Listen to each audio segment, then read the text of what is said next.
One મારે મહાદેવનો ચેલો શંખલો વગાડે, શંખલાનો નાદ રે જોવા જાય રે, મહાદેવના મેળે હાલો ને પાર્વતી, શંખલાનો નાદ રે જોવા જાય રે, મહાદેવના મેળે હાલો ને પાર્વતી.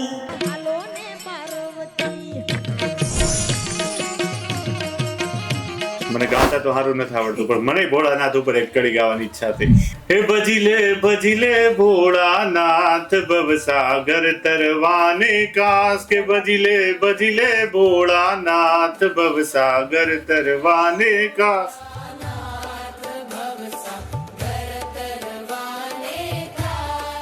તમારી એવી વાત જણાવો કે જે અત્યાર સુધીમાં તમે કોઈને શેર ન કરી હોય. જ્યારે કલાકાર નહોતી ને ત્યારે લોકો એવું કહેતા કાકા નહીં ફ્રી. પહેલો સ્ટેજ પ્રોગ્રામ હતો ત્યારે મને થોડીક ડર હતો કે હું અહીંયા શું ગાઈશ, તો હું ઘરે જઈને બહુ રેડી. તમને તમારા દાદાનો ખૂબ સારો સપોર્ટ મળ્યો, બાનો ખૂબ સારો સપોર્ટ મળ્યો, પપ્પાનો ખૂબ સારો સપોર્ટ છે, મમ્મીનો પણ અત્યારે ખૂબ સારો સપોર્ટ છે અને લોક ચાહના છે. ये तो सच है कि भगवान है ये मगर फिर भी अनजान है धरती पे रूप माँ बाप. હું મારા પપ્પા મને એમ જ કે તું મારો દીકરો છો એમ, પણ દાદા એક જ વસ્તુ કરતા કે હું છું ને તારી સાથે.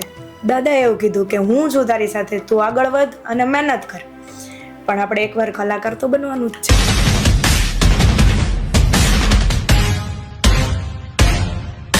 તમને કોઈ એક સિંગરની પર્સનાલિટી આપવામાં આવે 24 કલાક માટે, તો તમે કયું સિંગર બનવાનું પસંદ કરશો? તો ગીતાબેન રબારી.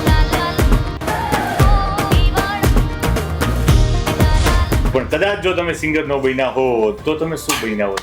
કદાચ હું સિંગર નો બની હોત તો કોઈ. દરેક વ્યક્તિનું કંઈક વિઝન હોય છે. એક બિઝનેસમેન હોય તો વિચારતો હોય કે મારે 5 વર્ષમાં અહીંયા મારા બિઝનેસને લઈ જવો છે. એવી રીતના તમે કલાકાર છો તો તમારું આગામી 5 વર્ષનું શું વિઝન છે? આપણે 5 વર્ષમાં